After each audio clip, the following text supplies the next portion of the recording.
In past experiences we've taken with XANDRIA Sacrificium in a full album sweep, I have noted some of these pieces. I think it was with Stardust, yes, because of the way the score manifested there.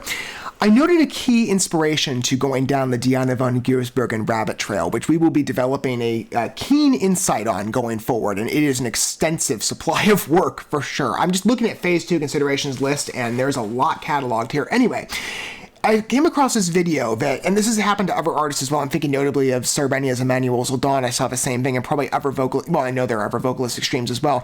There's these YouTube videos I've seen that catalog vocal registers on part of independent, usually operatic talents within European metal, or maybe some other presences, I don't know. I haven't taken a deep dive in that channel for myself. Really, I don't think at all, other than maybe a couple little pieces I've seen. But I did catch wind of Diana's entry, and Little Red Relish, I don't remember the score because it was so while back, and it would have been a clip if so. So maybe as we engage with this number, parts of it will become memorable to me. I don't know. But I'm waiting with generally fresh eyes. I've not witnessed this number in the broader, like near 5-minute window. Most of it's going to be a fresh witness. If there's any little semblance of a clip of the score, we'll see together. But the name stands out. I thought it was quite cute too when I first heard it. Little Red Relish, certainly on imagery and color, a vivid illustration that paints, again, another beautiful accompaniment to what I'm sure will be an illustrative score, highly illustrative one, from XANDRIA, who I absolutely love recognizing, certainly on the voice of Sacrificium, and really any era of their work. Again, I am a XANDRIA fan, a developing one, and I do know with XANDRIA fans there are particular fixations on certain era points.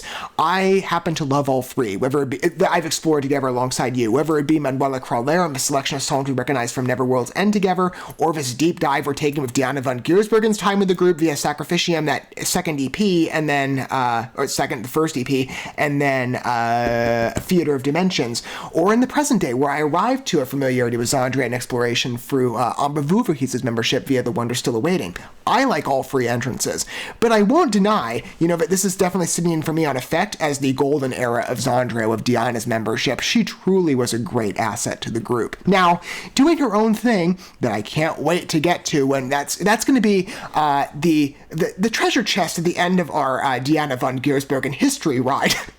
And there's actually, that's not technically the end. A couple of our collaborative work is, I think, at least in our survey we're giving to XANDRIA, and subsequently Ex Libris, I can't wait to get to them.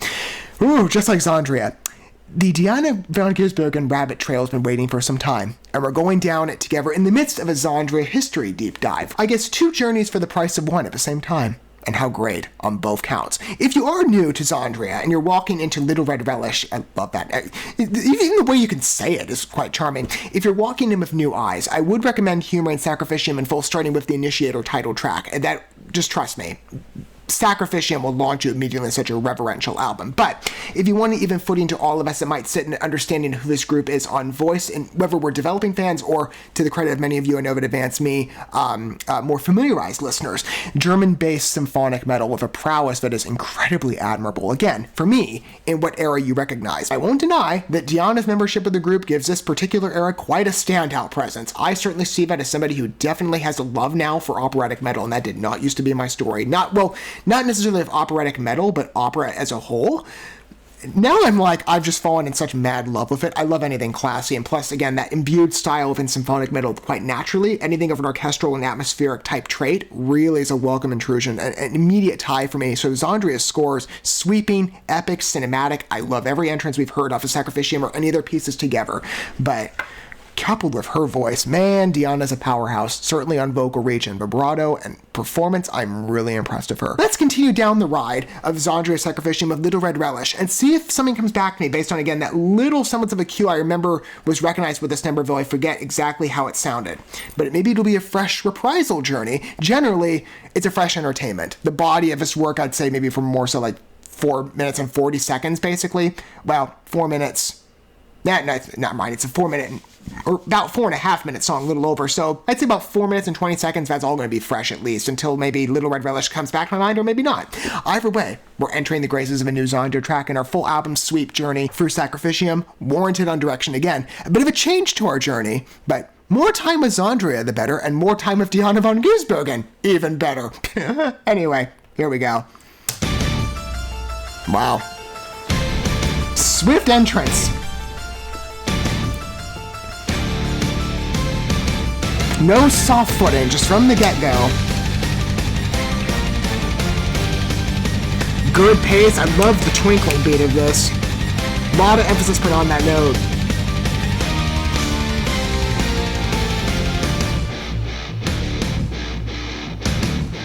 Harder dig on the riffs, okay.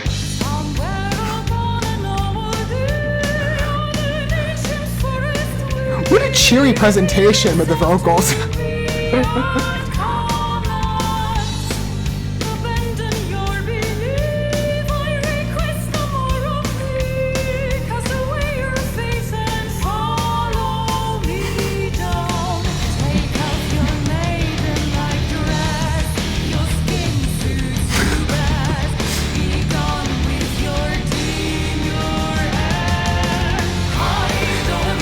I remember it. This little bit. That's probably it right there. So now everything's fresh.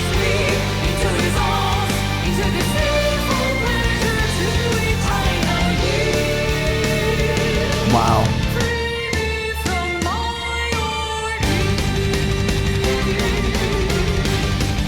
This song readily pronounces a higher elevation mandate on vocals. It's not at a lower octave register with typical melodic delivery from them. This is really nice.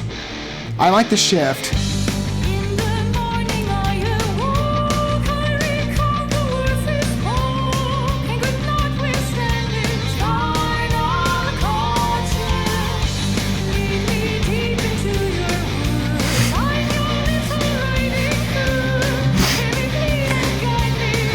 There's something really endearing about the lyrical presentation of this.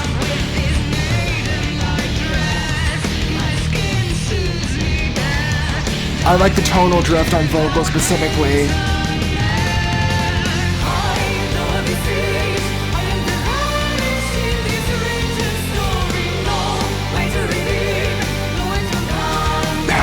The bounce on the vocals too is quite endearing.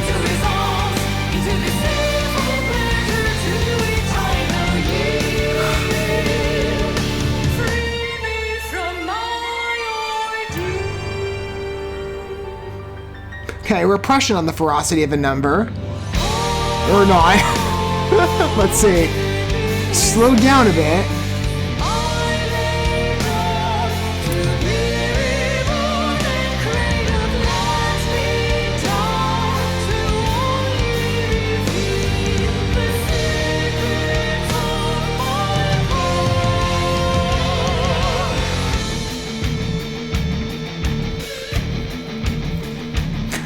Isolated reverb.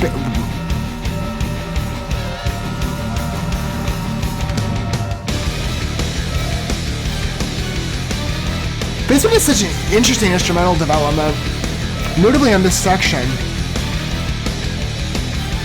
The isolation to it as a bridge introduction is really interesting too.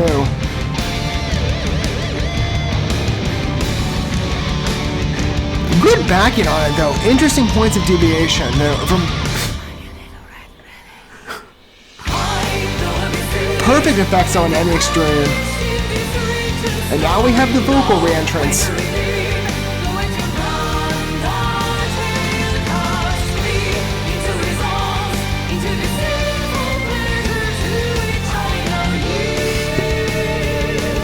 Wow.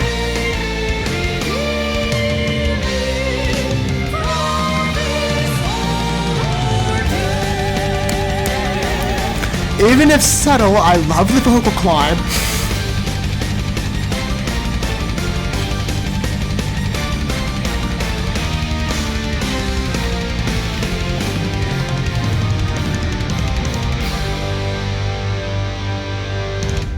Capable score right there. I quite like that one. To the elevation points where I will say standout tracks for me on favorability and certainly of replayability of what I've demonstrated in the last week. Those being Sacrificium and Nightfall, of course, and Stardust. Those three have really stood out to me. Little Red Relish, equal capability. I'm glad I recognized it with you. And again, that would not have been determined if I hadn't decided to do the full album sweep. Be grateful I took that path. I certainly am for my own enjoyment, because it wouldn't mean as much as I said before to enjoy it in isolation on a first witness. To do so with you. And this one really demonstrates a lot. I want to get back in terms of reflection just on a little bridge section too, just on a small replay for me. Because again, the score to this takes some really interesting directions. Quite fascinating on reach.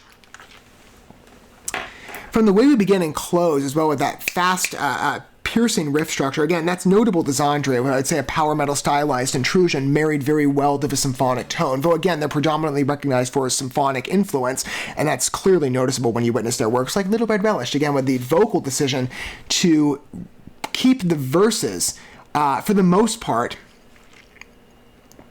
I think, for the entirety of the song, it keeps it at a higher register for Diana's voice. It's very interesting because typically when you see a melodic influence come in, it'll be at a lower octave. This one nears that operatic range, and it's the chorus that actually goes more into the territory, at least for the first couple lines, into the melodic. I think maybe a high C. Actually, it'd be a D, I think, first. Anyway, D6 or D5. So when I look at the wave of this number, at least to my eyes, it's inverted in what I normally see for other groups, where it'd be the operatic, and what we've seen in past exposures to XANDRIA's work with Sacrificium, yes, on voice.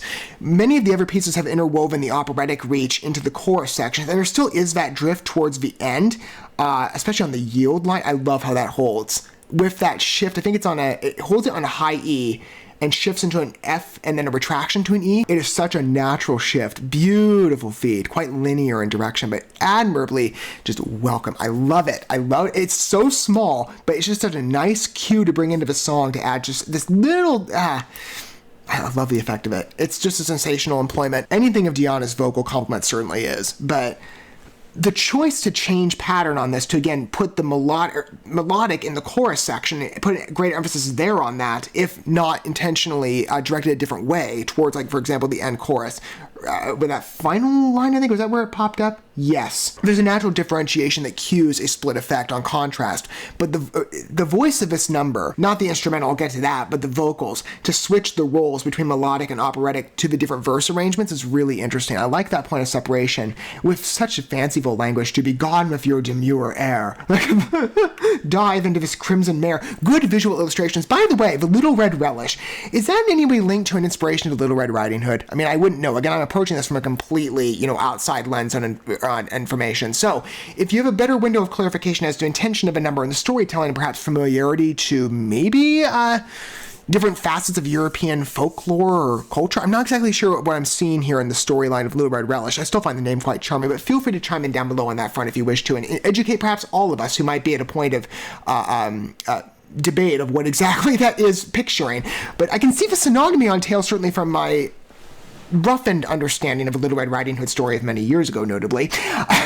Anyway, instrumentally, that tracks in a very interesting pattern. Again, I love the way we opened up. Swift presence, immediate, forceful. I love that change. It's a great transitional agent to go from one number to the other, where some of the other numbers we witnessed together have come across first and foremost as pause experiences to different degrees. This one just kicks things off immediately. I love that feeling with it. Plus, again, the way that the score tracks into that bridge, again, the unusual pattern on the backing of it, and matching as well in the chorus sections to pair with I don't think it's, well, maybe to pair is a fair way to describe it, but to direct the vocal pattern and the syncopation.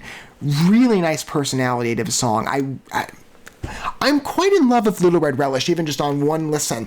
And as I said, that one window I had of it based on the chorus line, that's it. It was a very strict little taste of the number. Most of that was fresh, and it was quite an experience, wasn't it? I loved it. Hopefully you did too. Now again, not to speak for you, because music is an independent journey on exploration, but I would love to hear your thoughts down below on XANDRIA's Little Red Relish and your point of approach, longtime fan or initiate listener. What do you think? 9 pieces in to our welcome entrance to not only XANDRIA of the Diana von Giersbergen era, but as well to our entrance of Diana von Giersbergen's showcase here. And it's going to be quite a enlarged picture. One that I can't wait to go down future steps. But with XANDRIA, certainly a Sacrificium's credit. I love the journey I'm taking with all of you. Next up being our Neverworld. Ooh, I like that name. I love the fantasy vibe and beauty in their titlings and their lyrics and the way they explore their songs blended and melded beautifully to the instrumental scoring. Sacrificium has such a nice voice and personality to it, doesn't it? I quite like it. I hope you do too, as we continue down this ride together. Thank you so much for watching this video. Before you bounce, feel free to drop a like and comment, subscribe to this channel with a ding on the bell, and share this video with your friends. And consider checking out the description here. There you'll find links to my other channels, as well as addresses to my other social media accounts and ways you can help support my work if you feel so inclined. May God bless you, and looking forward to when our paths cross again.